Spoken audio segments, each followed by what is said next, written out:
I was hanging out with the wrong people and thinking that I can handle it, it just kind of took over.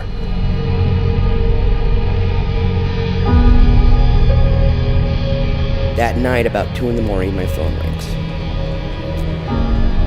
And it's my son. And he tells me that they're doing CPR.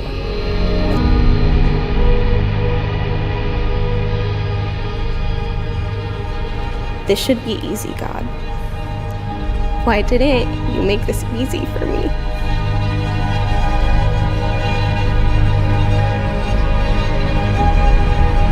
The whole experience for me is just something that totally renewed my faith that had been lingering.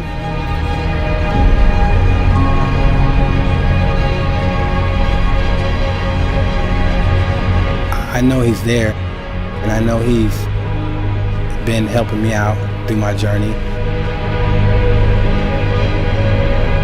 I can try to write my own story, and it's never going to be as good as the story God writes for me.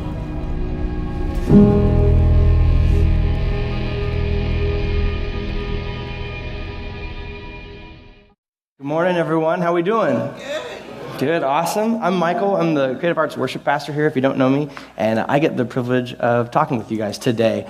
How was everyone's Thanksgiving? Awesome. It's pretty good. I always like asking this question. Who here is a Christmas, like you can't listen to Christmas music, it can't start until after Thanksgiving? Like who, yep. People have very strong opinions about this. Now, who are the people who are like the second that September 1st rolls around, you have Christmas lights on your house? Okay. It's good. It's just like to know where we stand. How would you like to be Thanksgiving, though? Like, that'd be like this, you're like the saddest holiday. You're like, guys, it's been me. I'm here.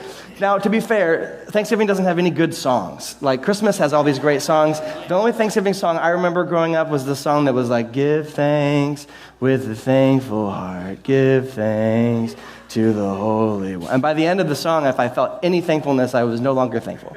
It was so sad. It was a sad song. I don't know why. So, yes, no, I love Thanksgiving. It's one of my favorite holidays, actually, but it often gets glanced over. I cheated on the Christmas music rule. I'm the first group. I think Christmas music should start after Thanksgiving, but I may have sneaked in some Charlie Brown a couple weeks ago. It wasn't the right time. It was the right time. Well, I'm really thankful for you guys. You guys are my people. You really are. All this food and eating. I remembered a time when that really was clear to me. I think it was last summer, maybe the summer before, a good friend, Sepho, who used to come here, he opened a sushi restaurant in Seattle, like a really high-end sushi restaurant. He invited a small group of us Whitewater people to go to the grand opening. They had like unlimited sushi, open bar, just like this crazy party. And there's like Seahawks players there, and there's like Sounders players, and all these news anchors, and everyone's all dressed up and trying to like smooth their way with all the famous people, and like, oh hey, you know. And all of us Whitewater people are like stuffing sushi in our jackets. We're like, this is awesome. And I was like, you guys are my people. Like I have found my people. And that's when I realized that. I really do think like the holidays are a time we get to be around family, and I've got a wonderful family. You got to meet my sister. She's been talking about the Olive Crest stuff, foster care things. My brother's playing bass today, and I've got a great family. Not everyone has a great relationship with their family or a great family, and not everyone is near family during the holidays either. And church really gets to be an extension of family. And for some people, church is actually more family than your real family. And if that's you and you're looking for really a way to connect with to find a family here, or you've never really experienced what that's like, community groups are a really great way to do that. If you're not plugged in, our group meets every other week. Some groups meet every week, but you really do get to build that relationship with them. So if you're not connected to a community group, fill it out in your Connect card or go to whitewater.community. I really would love for you to get to experience that. And I guess, whether or not you're a longtime member or you're just checking us out for the first time, welcome home. I'm going to go ahead and pray, and then I'm going to talk to us about thankfulness. I'm pretty excited. This will be great. Let's pray. Lord, thank you so much for this morning, and thank you so much for food and family and church, that we get to come and we get to hear from you and you get to speak to us. Lord, I pray that as we've been on this journey following the Israelites through Egypt, that we would really take away what you want to teach us, God, this morning. Use my words, speak through me. Make the truth in your word specific to each person here, Lord. Amen. All right. Well, I want to read a verse. This is out of Psalms. It says, "It is good to give thanks to the Lord and to sing praises to your name, to declare your loving kindness in the morning and your faithfulness every night." Thanksgiving has been called the most psychologically healthy holiday of all. Did you know this? The New York Times says, cultivating an attitude of gratitude has been linked to better health, sounder sleep, less anxiety, depression, higher long-term satisfaction with life, kinder behavior towards others, including romantic partners. So thankfulness is good for our health. That's crazy. That's a really cool thing. But what does thankfulness really mean? And as we've been looking through the story of the Israelites coming out of Egypt, I've seen a theme of thankfulness, and I really want to unpack what I think the Bible's talking about thankfulness being. A lot of people talk about thankfulness as like an attitude of gratitude, or having a good, positive outlook on life, or trying to be thankful for things. But I'd like to make the case today. This is my big point for the sermon today. You can write this down if you want. This is my big point. I'd like to make the case that there's a difference between being grateful and giving thanks. Gratefulness is something we feel. Giving thanks is something we do. I'll say that again. Gratefulness is something that we feel. Giving thanks is something that we do. I believe that thankfulness isn't just a state of mind, it's an action. It's a practice. It's something that we actually work on. We've been journeying together through this series called The Journey. We've been reading about Israel being rescued out of captivity in Egypt and being led through the desert. And so what I want to do, there's the last couple sermons that George taught, the last 3 weeks. I think that thankfulness is actually kind of like this thread that ties them all together. And I want to just kind of highlight that for us right now. So going back a couple weeks, the Israelites had just passed through the Red Sea. God had parted the Red Sea, which is this crazy, miraculous miracle. And we pick it up in Exodus 16, 1 through 3, and it says, "On the 15th day of the second month, after they had departed from the land of Egypt," it's not even been 3 months, "the whole congregation of people of Israel grumbled against Moses and Aaron in the wilderness. And the people of Israel said to them, 'Would that we had died by the hand of the Lord in the land of Egypt, when we sat by the meat pots and ate bread to the full, for you have brought us into this wilderness to kill us, this whole assembly, with hunger.'" They've literally not been rescued more than 3 months, and they're already complaining. They've forgotten already about God parting this massive Red Sea and taking out the Egyptian armies. And whenever I read the story, I always think like, man, the Israelites are dumb. Do you ever feel that way? Like whenever I'm reading Exodus, I'm always like, these guys just really had a hard time getting it. It just seems so stupid. But I think that we're not that different. Like we literally just had a holiday celebrating thankfulness, and then many of us rushed off to the super mall to buy things we probably didn't need, like immediately after eating. We have a Black Friday holiday right after Thanksgiving, which is just crazy to me. But I think we can really relate to the Israelites a lot. I think it's often that we quickly forget what God's done in our life. And in Deuteronomy, God speaking to the Israelites about this, he says, "Remember that the Lord your God led you on the entire journey these 40 years in the wilderness." So it sounds like the problem is they forgot. And thankfulness helps us remember. There's actually this French proverb that I really like that says, "Gratitude is the memory of the heart." I like that. It's a cool quote. Gratitude is the memory of the heart. I think the antidote for forgetting is thankfulness. And again, I'm not just talking about a feeling of thankfulness or an attitude of thankfulness, but a practice. I'm going to dig into that a little bit later. The next week, George talked about how the Israelites went through seasons of want and then seasons of plenty. I'll read that little passage. It says in Deuteronomy, "Be careful that your heart does not become proud and you forget the Lord your God, who brought you out of the land of Egypt, out of the place of slavery." He leads us through times of not having anything and times of having a lot to test our faith. And I think that thankfulness is the key to passing those tests.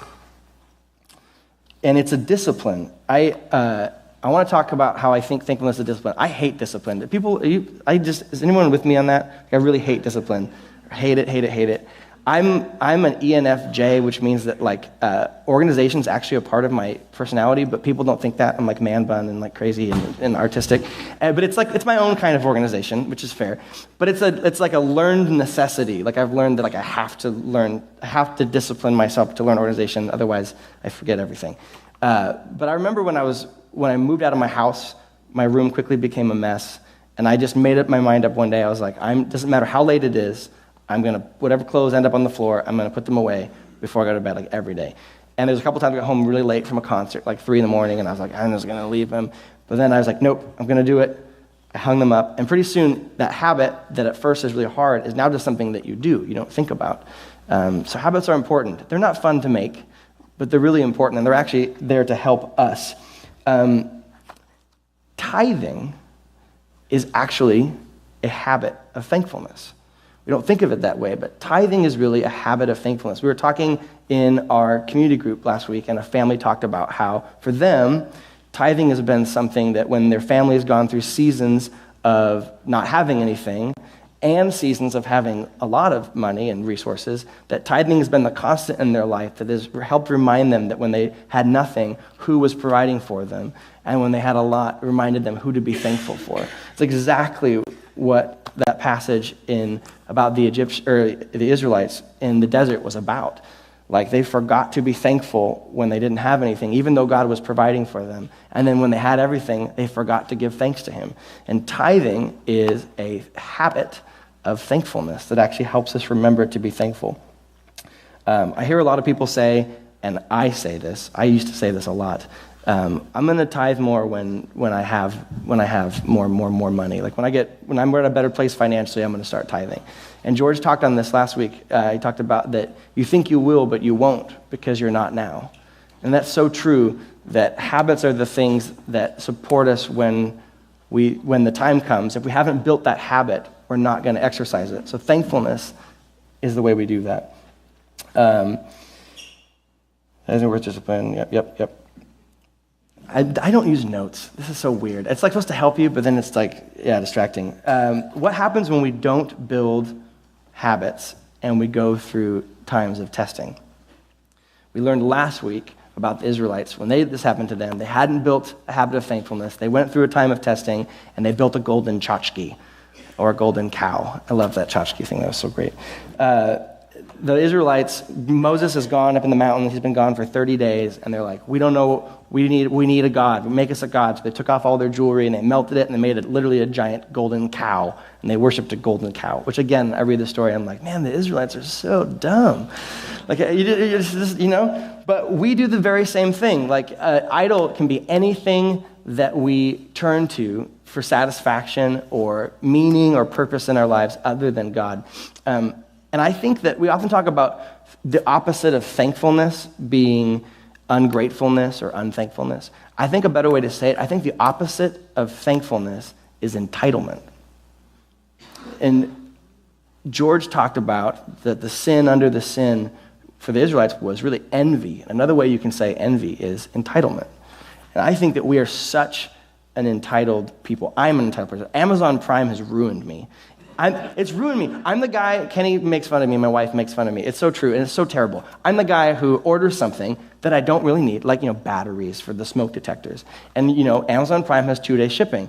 And if it's not there in 2 days, I'm checking the tracking. And I'm like, where is it? And does anyone do this? Do you ever follow a package, and it goes, across the world in, 2 days, and then it goes to Puyallup, and then it goes to Kent, and it sits in Kent or Fife for 2 days and then gets delivered, and you're like, why?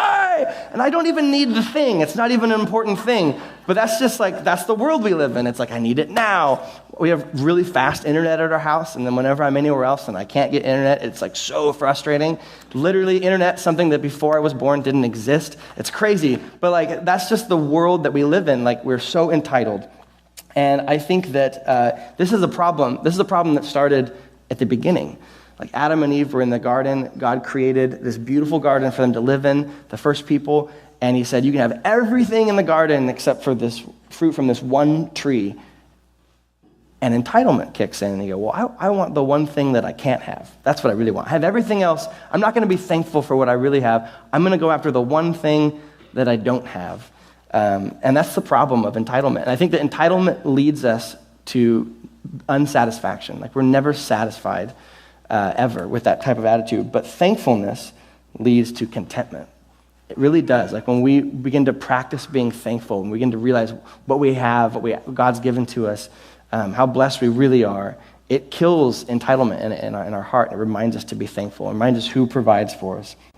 Paul says it this way in Romans. So Romans is written way later in the New Testament, and Paul's referencing back to the Israelites in that story. And he says, this is in Romans 1:21. He says, "For although they knew God, they did not honor him as God or give thanks to him." So Paul's pointing back to the story. He's saying the problem was they forgot to give thanks.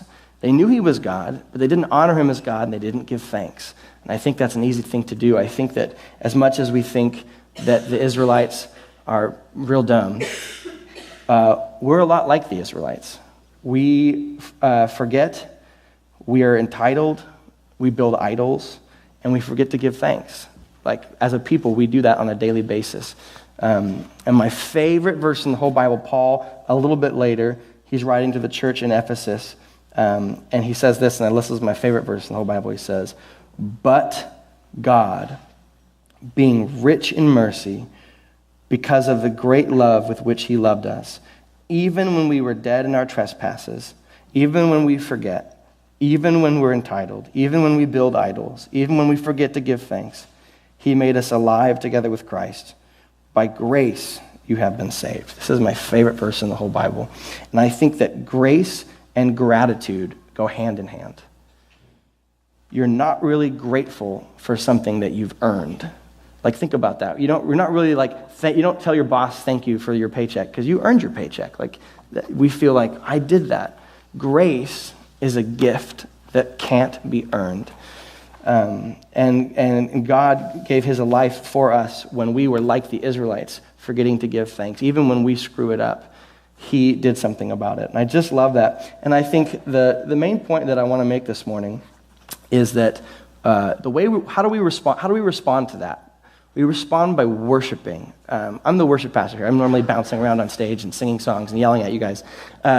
But worship, when I boil it down, it's our response to God's love for us. When we realize how much God loves us, we respond in worship. So that can be through singing, that can be through forgiving your spouse because God forgave you. Like, when we do that, we're worshiping. When we serve others because God gave his life for us, we're worshiping. And worship is really saying thank you. It's really saying thank you. When we do these things, we're really saying thank you. When we give, we're really saying thank you. When we serve, we're really saying thank you. When we sing songs, we're really saying thank you. When we forgive one another, we're really saying thank you. And when we give gifts to foster kids, we're really saying thank you, right? Blank page. God wants us to be a people of thankfulness. Do you have a friend, you don't raise your hand, but if you have that friend who's always complaining or always entitled? If you can't think of one, it might be you. Just saying. What does that person do to a group? When you're hanging out with a group, like, you leave exhausted, you feel depleted, the negativity seems to rub off on you. And what about when you hang out with someone who's always thankful and always grateful, even when they have little? Like, I always leave challenged, I always leave encouraged, like this burden's been lifted, like I'm reminded, like, oh yes, like, man, I am blessed. God has called us to be a people of thankfulness, a people that worship.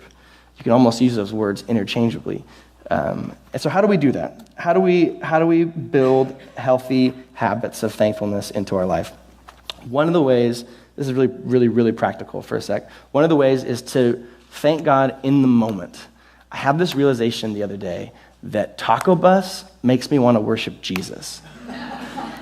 And that's funny, and it is kind of a joke, but it's also serious. Like, I was literally eating this breakfast burrito the other day, and I just wanted to like burst into songs of worship. I was like, God is so good. This is such an amazing burrito. And it might sound, I'm so serious. If you guys haven't been to Taco Bus up on the hill, shameless plug, it is the best food in Puyallup. Sometimes I eat their breakfast, lunch, and dinner. No shame. It's incredible. I had it yesterday. But it's true, and it might sound sacrilegious, but in the little tiny ways throughout the day, when we have those moments, like, remember to give thanks. Like, remember to worship God. Say, thank you, God, this is great. My wife and I, we bought a house a year ago just down the street. It's built in the year 1900. It's super old. The floors go like down and back up again. But before that, we lived in this basement for 2 years. It was a basement with no windows and white walls. And in the moment, like, we were really thankful for having a place to live in a basement. We loved our little basement. The second we moved into our house and I woke up and the sunlight came through the window, I, no joke, burst into tears.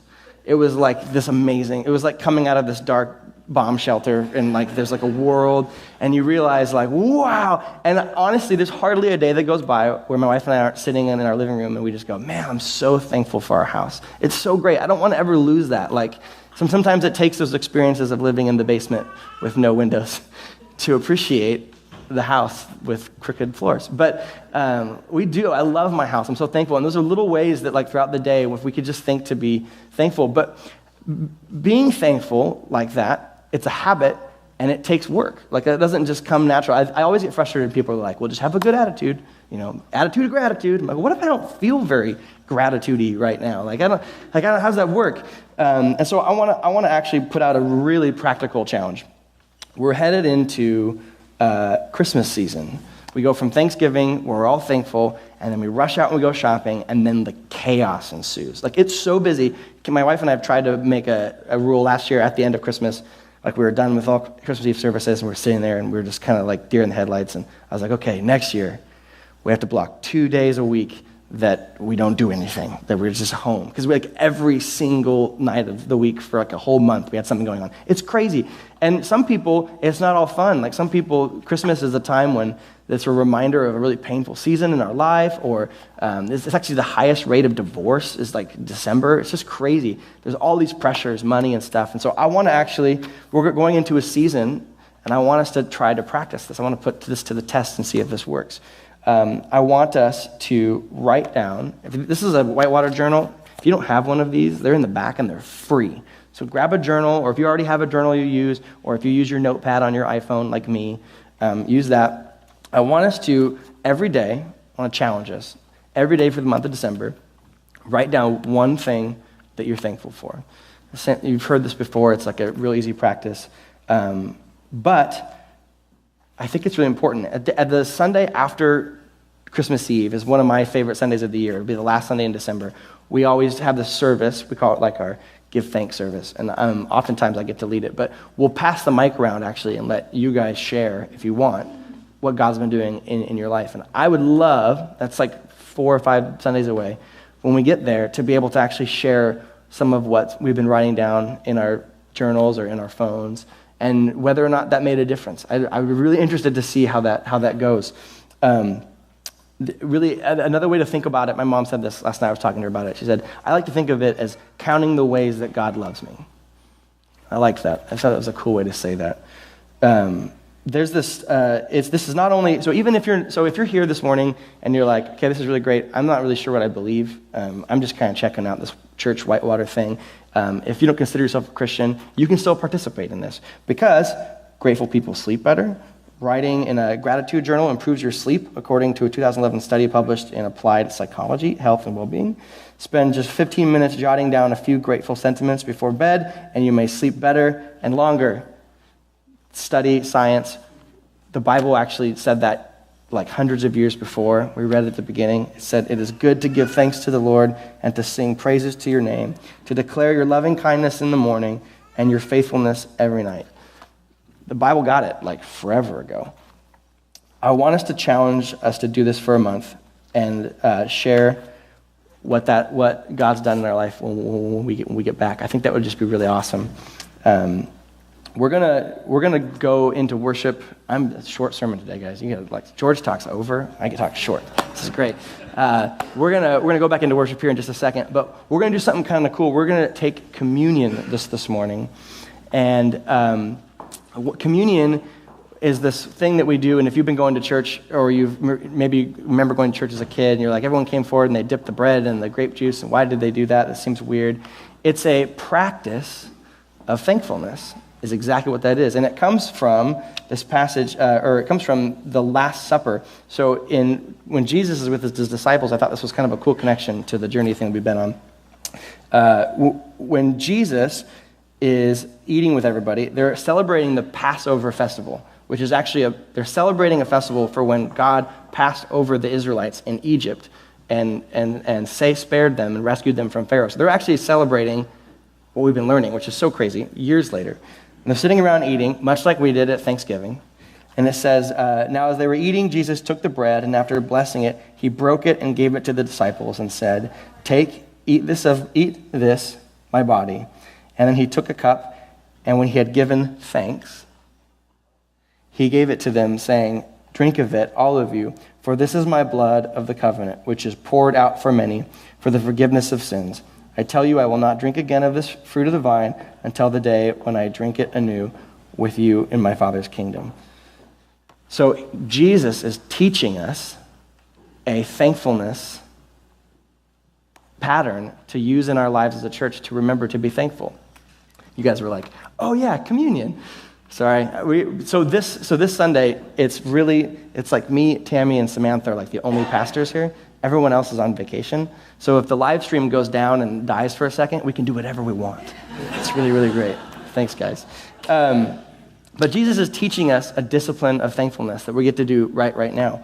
I think that I wrote this, sometimes I like to write my thoughts, but I wrote this to kind of close this. It said, too often we lose sight of the magnitude of what he has done for us in the process of feeling entitled. To be a Christ follower means to live a life of gratitude, a life of thankfulness, a life of worship. We are not entitled to live another day, but Christ has given us a lifetime to live for him. Today, let's choose to give thanks. So we're going to have the band's going to come out here in just a second. We're going to have the communion, and if you're a follower of Jesus, if you're a Christian and you want to come, it doesn't even matter if you go to a different church and you're visiting, I want to invite you to come, take the bread, take the wine, and give thanks in your own way to the Lord for what he's done for you. Take time to think of how he's blessed you. And then, when we get back to our seats, we're going to sing another song. It's going to be kind of fun. This is like worship aerobics. And if you brought a gift today for one child, you'll have an opportunity to bring that gift up to the front during that second song. We're going to sing a Christmas song because it's after Thanksgiving. So that'll be your cue. But let's do that. I really want to challenge us this month. Let's try writing something we're thankful for, one to three things a day that we're thankful for, and see what it does to our lives, because I think that's really important. So let's go into worship. You guys can stand, and let's worship.